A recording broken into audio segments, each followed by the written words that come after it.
अब हम बात करेंगे विश्व में शक्ति के संसाधनों का उत्पादन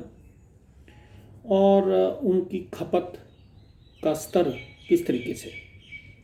1950 से 1980 के 30 वर्षों में शक्ति के उत्पादन में 4 गुना वृद्धि हुई। 1950 में जहां विकसित राष्ट्र 2/3 उत्पादन कर रहे थे, वहीं आज विकसित, विकासशील एवं सेंट्रली प्लान्ड इकोनॉमी जो है, जैसे चीन है, बराबर उत्पादन कर रहे हैं। विकसित राष्ट्र में प्रति व्यक्ति खपत, ये ध्यान देने वाला विषय है। विकसित राष्ट्र में प्रति व्यक्ति खपत तीसरे विश्व के मुकाबले 1980 में 15 गुना थी, 15 टाइम्स। मतलब हमारे यहाँ प्रति व्यक्ति यदि 1 इकाई की खपत थी, तो अमेरिका में 15 इकाई प्रति व्यक्ति खपत थी। बहुत बहुत बड़ा अंतर है। और इससे एक ये भी पता लगता है कि इकोनॉमिकली, आर्थिक रूप से कितनी संपन्नता है उन राष्ट्रों में। यूरोप के कुछ अमीर राष्ट्र, ऑस्ट्रेलिया, न्यूजीलैंड तथा जापान में प्रति व्यक्ति खपत 5 टन कोयले के बराबर है। अमेरिका तथा कनाडा में 11 टन कोयले के बराबर है। विश्व की 3/4 जनसंख्या तीसरे विश्व के देशों में निवास करती है। 3/4 पूरे विश्व की जो जनसंख्या, पॉपुलेशन है, उसका 3/4 जो है वो तीसरे विश्व के देशों में निवास करती है, जो कि विश्व के केवल 1/4 25% शक्ति के संसाधनों का उपभोग करती है। तीसरे विश्व के देश पेट्रोल पर ज़्यादा निर्भर करते हैं। 1980 में इन देशों की 86% शक्ति इसी से उत्पादित हो रही थी, 1986 तक। आप ये देख सकते हैं कि कितनी जनसंख्या है और उनका खपत शक्ति के संसाधनों के रूप में कितना है। इससे आप उनके जीवन स्तर का भी अंदाज़ा लगा सकते हैं। पेट्रोल जो है, खनिज तेल आप उसको कह सकते हैं, पेट्रोल कह सकते हैं, मध्य पूर्व राष्ट्रों में मिलता है। मध्य पूर्व में सबसे ज़्यादा इसके भंडार हैं और सबसे ज़्यादा उत्पादन भी वहीं है। विकासशील राष्ट्रों का ज़्यादातर तेल विकसित राष्ट्रों को निर्यात कर दिया जाता है। जो तेल निकलता है वो विकसित राष्ट्रों को बेच दिया जाता है, दे दिया जाता है। ये विकसित राष्ट्र ज़्यादा संसाधनों का इस्तेमाल करते हैं और इन राष्ट्रों में सॉलिड, लिक्विड और गैस एनर्जी, सॉलिड कोयला हो गया, लिक्विड आपका तेल हो गया, गैस एनर्जी है ही, का काफ़ी संतुलित उत्पादन है इनके खुद के यहाँ। इन विकसित राष्ट्रों में कोयले के भी बहुत अच्छे भंडार, कोयला भी जो ये विकसित राष्ट्र हैं, खास करके आप यूरोप का कुछ भाग छोड़ दीजिए, तो जो विकसित राष्ट्र हैं उनमें कोयले के भी भंडार खूब है। यहाँ एक ध्यान देने वाली बात है कि इससे ही जुड़ा हुआ प्रश्न कई दफ़ा पूछा जाता है, संरक्षण, कंजर्वेशन को लेके, संसाधनों के कंजर्वेशन को लेके कि फॉरेस्ट को किस तरीके से बचाया जाए, किस तरीके से आप संसाधनों का उपयोग करें कि आने वाली जो जनरेशन्स हैं उनके लिए भी वो चीज़ उपलब्ध रहे, ऐसा नहीं हो कि पूर्ण रूप से समाप्त हो जाए। हालांकि इसमें भी कई तरीके के मत हैं। कुछ लोग कहते हैं कि संरक्षण और कंजर्वेशन को बहुत सीरियसली लेना चाहिए, बहुत उस पर ध्यान देना चाहिए। वहीं कुछ लोगों का मत ये भी है इसमें कि जिस हिसाब से इंसान का तकनीकी ज्ञान जितनी तेज़ी से बढ़ रहा है, उन लोगों का ये कहना है कि भाई संरक्षण को इतनी गंभीरता से भी नहीं लेने की आवश्यकता है, क्योंकि जिस तरीके से हमारा तकनीकी ज्ञान बढ़ रहा है उस हिसाब से जो आज हमें समस्याएं लग रही हैं वो आने वाले समय में उतनी गंभीर समस्या नहीं रहेंगी। या तो उनके लिए कोई अल्टरनेटिव आ जाएगा या इंसान उन समस्याओं को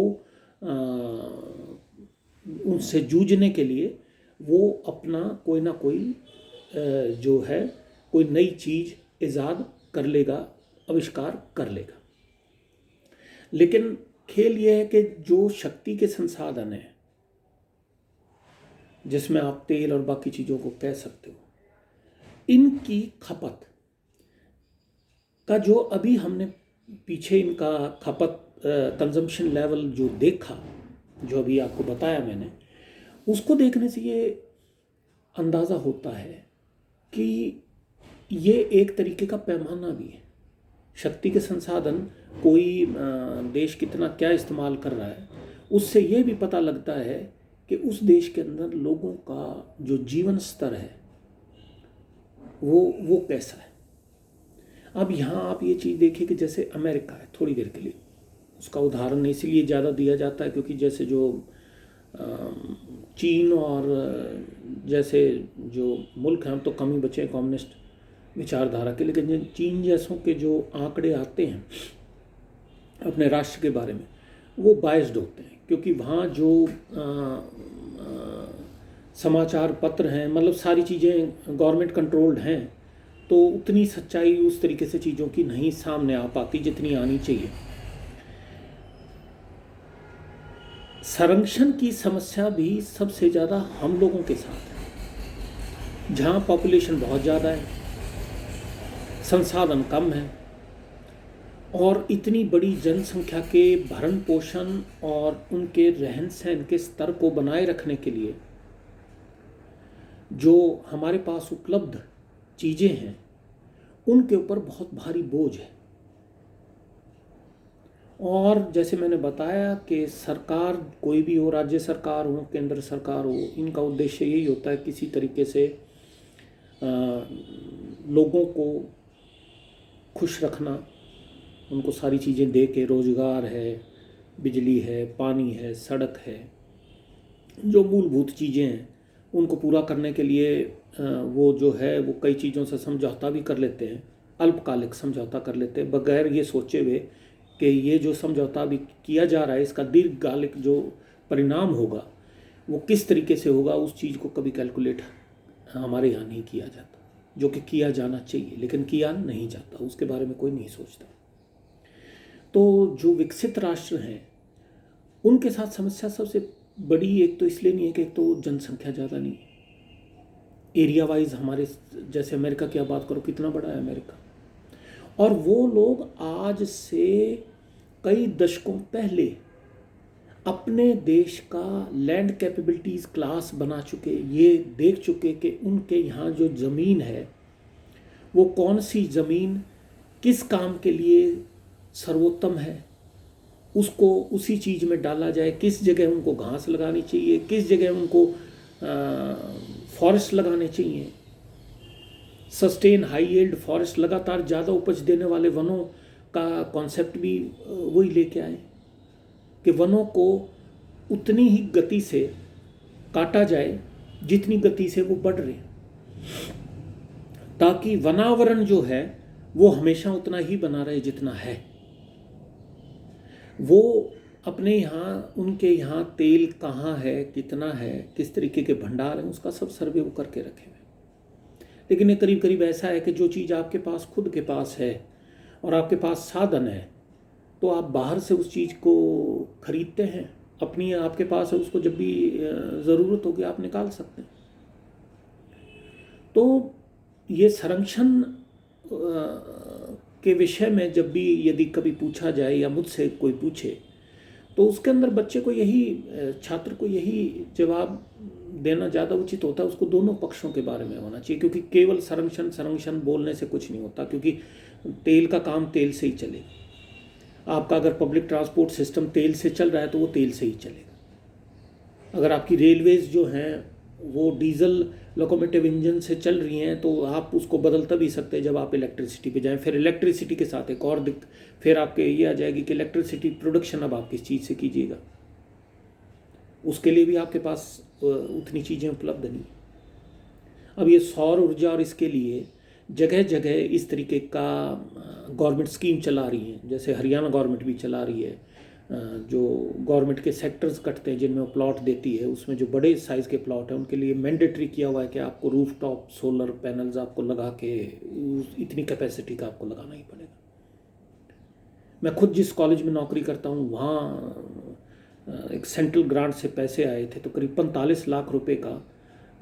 उसकी छत के ऊपर इस तरीके का सोलर सिस्टम इंस्टॉल किया गया है,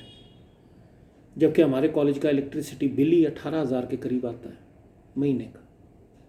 तो वो ये जो चीज़ें हैं, जैसे ये कह रहे हैं सोलर एनर्जी जो है भाई उससे आप कर लीजिए, उससे आप अपने बिजली के मीटर को कनेक्ट कर देंगे तो वो ग्रिड में चली जाएगी, आपका बिजली का बिल कम आएगा, आपके लिए इकोनॉमिकल है। लेकिन इकोनॉमिकल तब है कोई चीज़ यदि मान लीजिए 1 यूनिट बिजली उत्पादन करने में कोयले से जितना पैसा लगता है, अगर सौर ऊर्जा से उससे कम पैसा लगने लगे तो लोग अपने आप ही सौर ऊर्जा को अपना लेंगे। लेकिन जब तक अगर वो पैसा ज़्यादा लग रहा है, अगर मान लीजिए 1 यूनिट सौर ऊर्जा से उत्पादन करने में आपको 1 यूनिट उत्पादन करने में आपको 10 रुपये लगते हैं, कोयले से थोड़ी देर के लिए अगर 5 रुपये लगते हैं, तो कोई सौर ऊर्जा को क्यों अपनाएगा?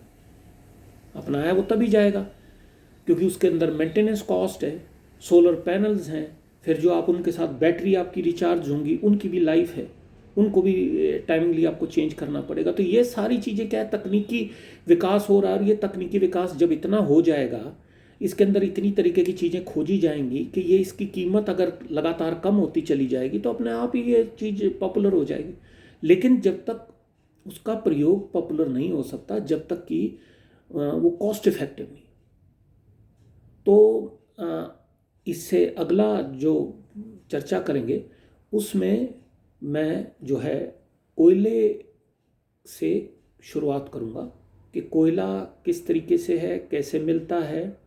कैसे कैसे इसका उपयोग हुआ, इसकी उपलब्धता किस तरीके से है, और इसका उत्पादन प्रतिरूप किस तरीके से है, और इसका शक्ति उत्पादन में कोयले का भविष्य आगे क्या रहेगा, इस बारे में चर्चा करेंगे।